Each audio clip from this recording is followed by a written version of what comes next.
오늘 우리에게 주시는 축복의 말씀은 골로새서 3장 12절로 17절을 통해서 택함 받은 자의 새 생활 하는 제목으로 함께 은혜를 나누고자 합니다.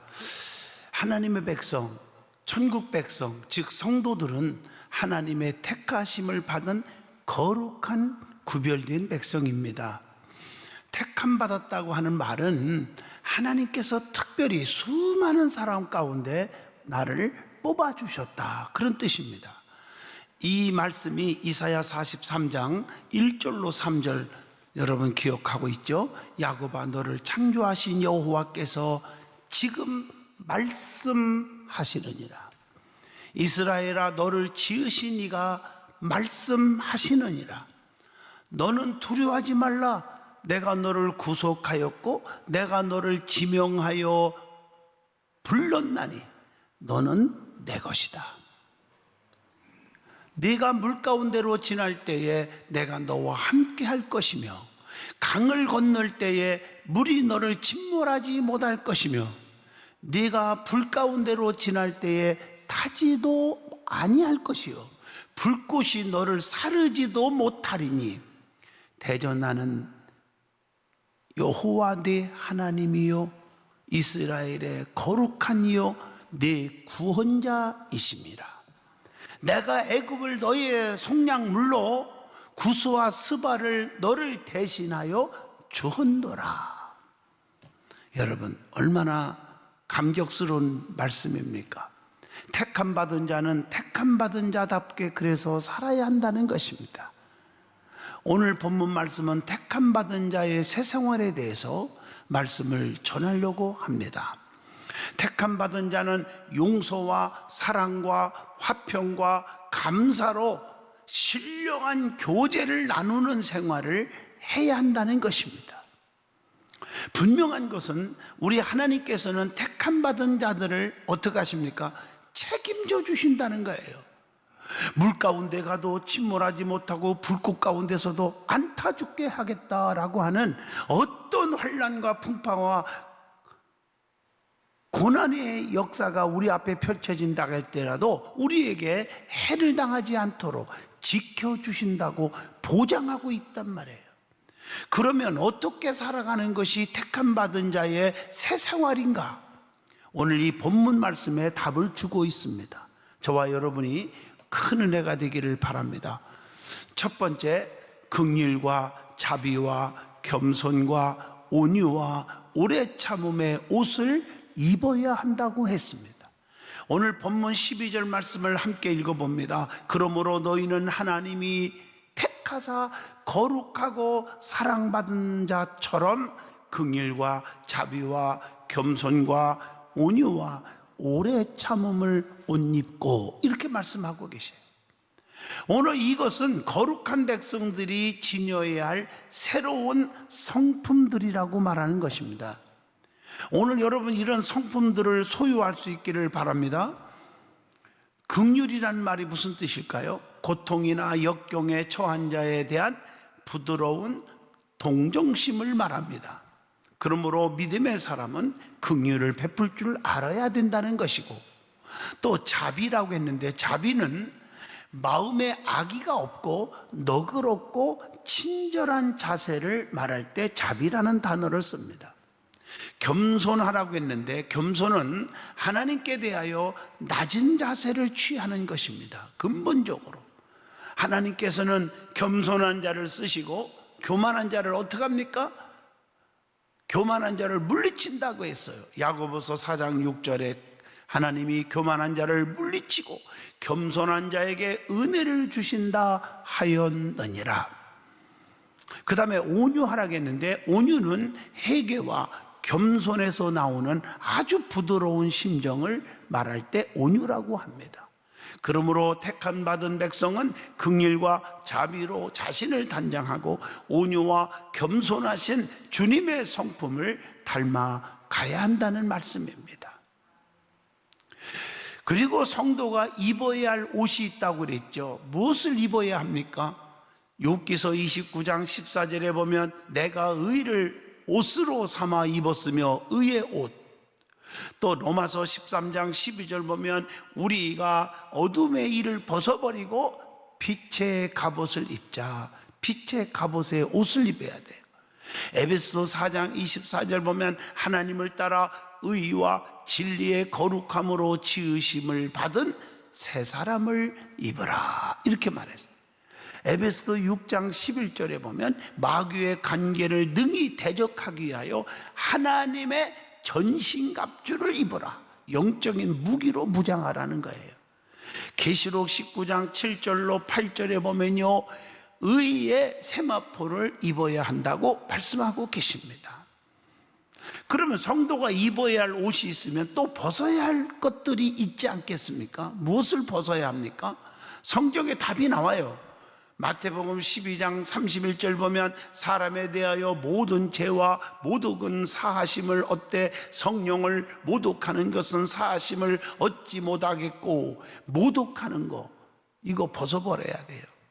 에베소 4장 22절 보면 너희는 유혹의 욕심을 따라 썩어져가는 구습을 따르는 옛사람을 다 어떻게 벗어버리고, 그래서 옛사람이 벗어져야 돼요. 에베소 4장 25절 거짓을 버리고 각각 그 이웃과 더불어 참된 것을 말하라. 거짓을 버려야 돼요. 새 사람으로 옷 입고 살아가는 사람. 두 번째, 피차 용서하며 사랑의 띠를 매야 한다고 했어요. 본문 13절로 14절이죠. 누가 누구에게 불만이 있거든 서로 용납하여 피차 용서하되 주께서 너희를 용서해 준 것 같이 너희도 그리하고 이 모든 것 위에 사랑을 더하라.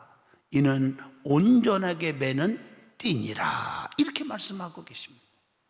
사도 바울은 사랑의 단계를 세 가지로 얘기하고 있죠.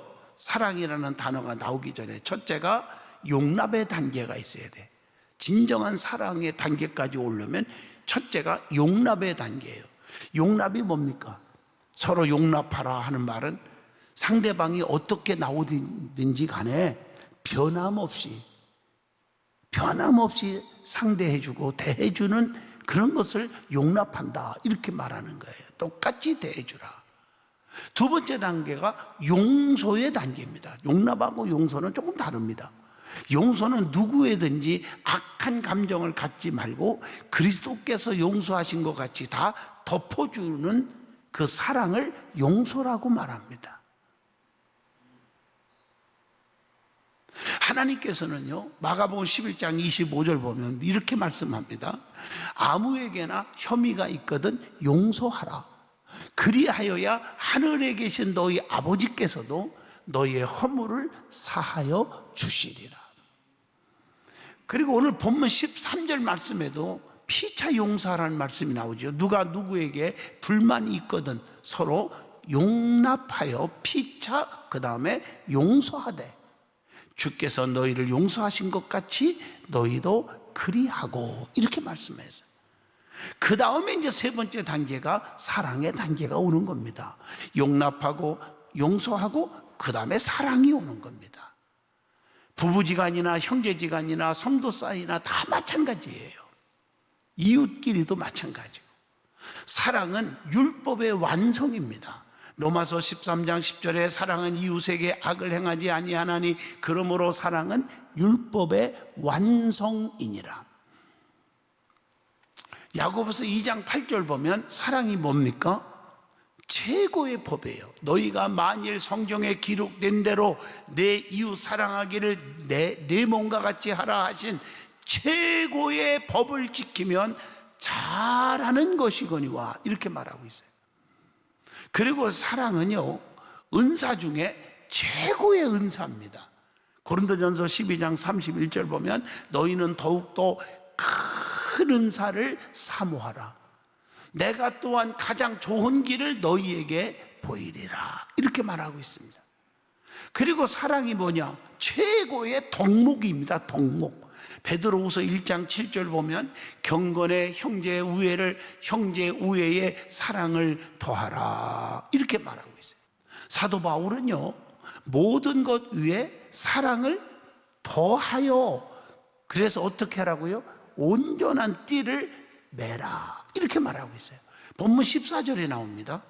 14절 말씀에 이 모든 것 위에 사랑을 더하라. 이는 온전하게 매는 띠니라. 이게 말씀이에요. 아무리 천사의 말을 한다 할지라도 어떻게 돼요?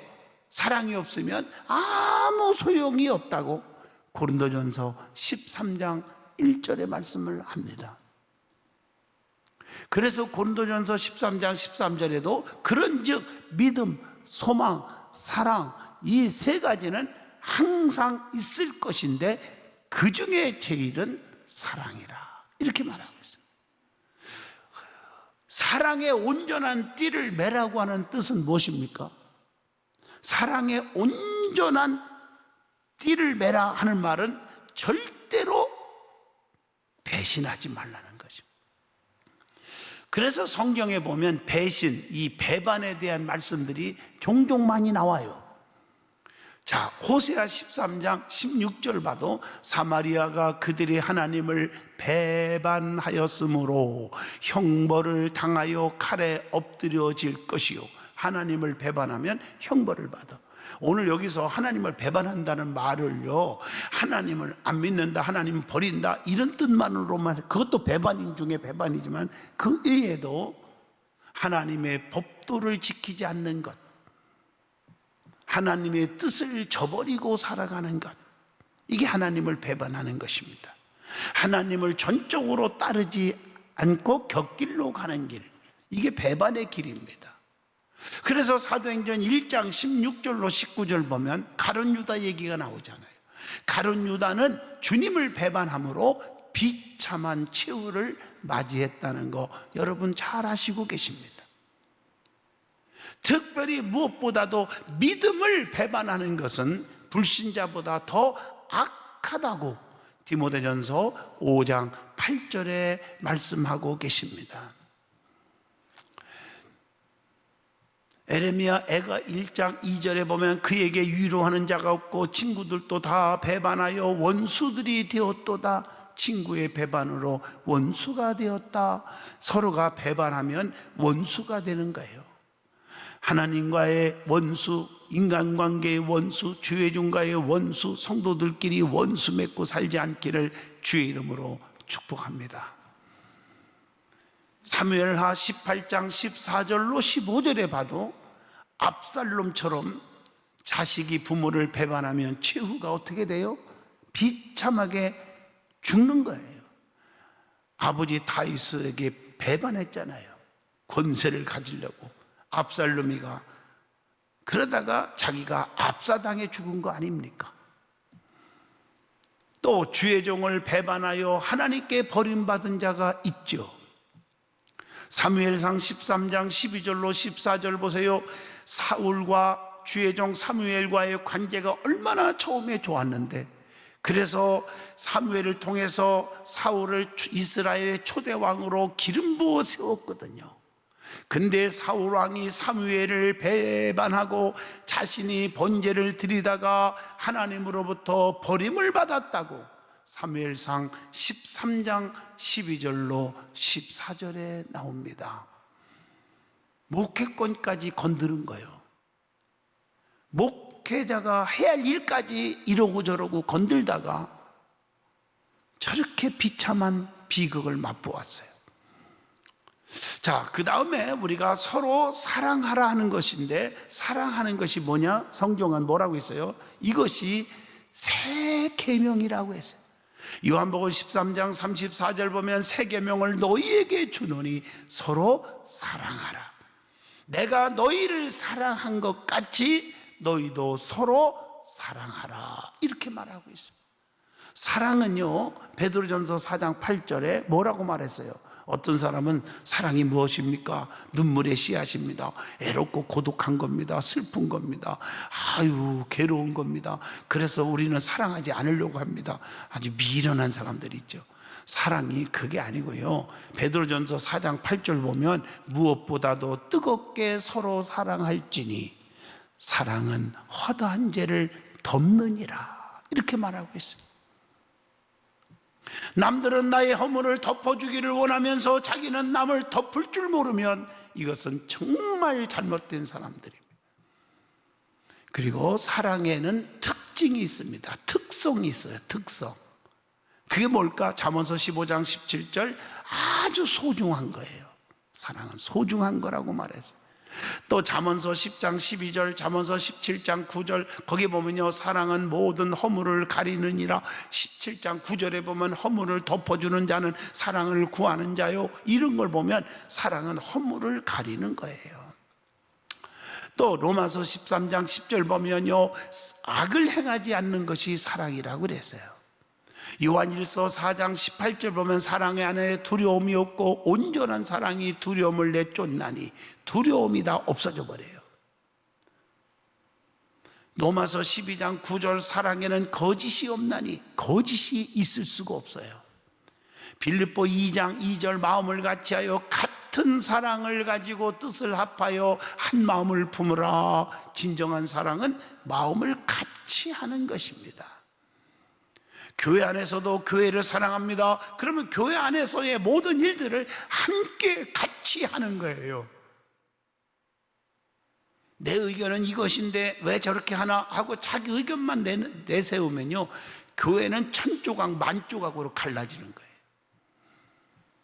온유하고 시기하지 않고 자랑하지도 않고 교만하지 않는 것이 또한 사랑이라고 고린도전서 13장 4절에 말씀하고 계십니다.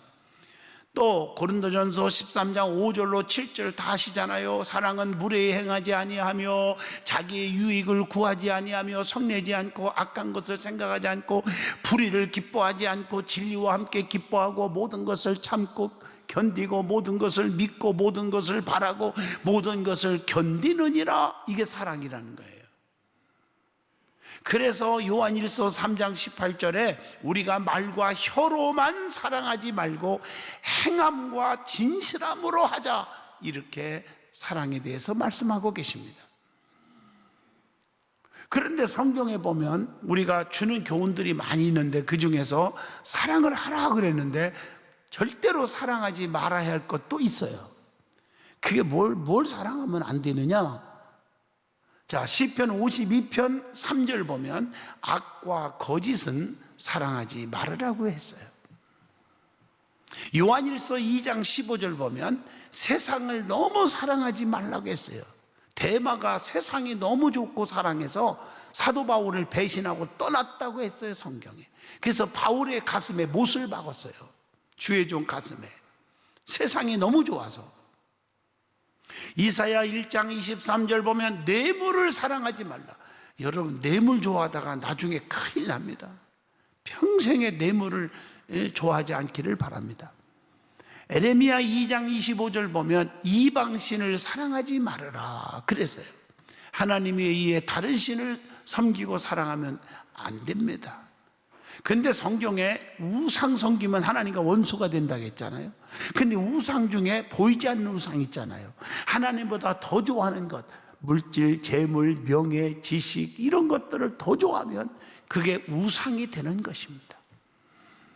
그래서 디모데전서 6장 10절에 돈을 사랑함이 일만 악의 뿌리가 되나니, 여러분 히브리서 13장 5절에도 그래 돼 있어요. 돈을 사랑하지 말고 있는 바를 족한 줄로 알아라. 돈 더 벌자, 돈 하다가 믿음 다 떨어지고, 그래서 악의 근원이 돼버린다는 거죠. 있는 줄을 족한 줄 여겨라. 그렇게 사시기를 바랍니다. 기독교의 최고의 강조할 점은 뭐예요? 사랑. 예수님께서는 마태복음 22장 37절로 39절에 뭐라고 말했어요? 마음을 다하고 목숨을 다하고 뜻을 다하여 하나님을 사랑하고 내 이웃을 내 몸과 같이 사랑하라, 이렇게 말씀하셨어요. 자, 세 번째입니다. 그리스도의 평강이 마음을 주장하게 하여야 한다고 했습니다. 본문 15절 보면 그리스도의 평강이 너희 마음을 주장하게 하라. 너희는 평강을 위하여 한 몸으로 부르심을 받았나니 너희는 또한 감사하는 자가 되라. 이렇게 말씀했어요. 감사함으로 주님께 간절히 기도할 때 그리스도의 평강이 우리의 마음과 생각을 지켜주신다고 빌립보 4장 6절로 7절에 말씀을 하고 있습니다. 또 예수님께서 징계를 받음으로 우리가 뭘 누렸어요? 이사야 53장 5절 보시면 그가 징계를 받음으로 우리는 평화를 누리고 그가 채찍에 맞음으로 우리는 나음을 받았도다, 이렇게 말씀했잖아요. 또 예수님께서는 그 보혈 십자가의 피로 화평을 이루어 자기와 화목하게 되기를 기뻐하셨다고 골로새서 1장 20절에도 말씀을 하고 계십니다. 또한 뿐만 아니라 주님이 주시는 평안을 받아야 됩니다. 요한복음 14장 27절 보시면 평안을 너희에게 끼치노니 곧 나의 평안을 너희에게 주노라. 내가 너희에게 주는 것은 세상에 주는 것 같지 아니하니라, 이렇게 말씀했어요. 그래서 평안을 믿는 자에게는 최고의 복이 있는데 그게 뭘까? 형통입니다. 형통. 그래서 로마서 8장 5절로 6절에 영을 따르는 자는 생명과 평안을 받는다고 성경에 말하고 있잖아요. 자식이 잘 되고 사업이 성공하고 건강하고 은혜 충만할 때 평안이 오잖아요. 그래서 평안은 최고의 축복이 되는 것입니다. 네 번째로, 그리스도의 말씀이 풍성히 거하는 삶을 살아야 한다는 것입니다. 오늘 본문 16절 보세요. 그리스도의 말씀이 너희 속에 풍성히 거하여 모든 지혜로 피차 가르치며 권면하며 시와 찬송과 신령한 노래를 부르며 감사하는 마음으로 하나님을 찬양하고 그랬어요. 여러분, 여기서 말씀은요, 능력 있는 믿음을 갖게 해주기 때문이에요. 로마서 10장 17절 믿음은 들음에서 나며 들음은 그리스도의 말씀으로 말미암았느니라 그랬잖아요. 에스겔 37장 10절 보면 말씀 한마디로 에스겔 골짜기에 해골이 변하여 큰 군대가 됩니다. 오늘 이 말씀은 여러분 잘 아시겠지만 에스겔 선지자가 주의 종이 단에서 살이 붙더라, 가죽이 붙더라, 심줄이 생겨라, 그럴 때 해골바가지들이 군대로 바뀌어버려. 하나님은 주의 종을 통해서 선포하게 하시기도 합니다. 그 선포한 대로 되어지는 것을 보면 하나님의 역사하심이죠. 그리고 말씀 한마디로 천지를 창조하신 분이 하나님은요. 그래서 말씀이 우리 마음속에 풍성히 거할 때 할 수 있는 것들이 있다고 오늘 본문 16절의 말씀을 주고 있습니다. 그래서 우리는 지혜로 가르칠 수가 있습니다. 권면할 수 있습니다. 시와 찬미와 신령한 노래를 부르게 합니다. 감사하는 마음으로 하나님을 찬양하게 합니다. 마지막 다섯 번째로, 택함 받은 자의 새 생활은 무엇이든지 예수 그리스도의 이름으로 하고 하나님께 감사하는 삶을 살아야 한다는 것입니다. 본문 17절을 보시면 또 무엇을 하든지 말에나 일에나 다 주 예수의 이름으로 하고 그를 힘입어서 아버지, 즉 하나님 아버지께 감사하라, 이렇게 말씀했어요. 모든 일을 어떻게 해야 돼요? 골로새서 3장 23절 죽게 하듯 하라는 거예요. 죽게 하듯 하라. 베드로전서 4장 11절 보면 모든 일을 하나님께서 하신 것처럼 하라는 거예요. 사도행전 4장 10절로 12절 보면 초대교회 성도들은요, 예수 그리스도의 이름으로 이적을 행하고 말씀을 전파했다고 했습니다. 결론적으로 말하면 택함 받은 자는 새롭게 변화된 삶을 살아야 한다는 것입니다. 그래서 오늘 이 말씀 5가지를 드렸습니다. 우리의 가슴 속에 새기시고 여러분들은 택함 받은 자의 새 생활로 하나님이 주시는 모든 축복을 받고 사시기를 축원드립니다.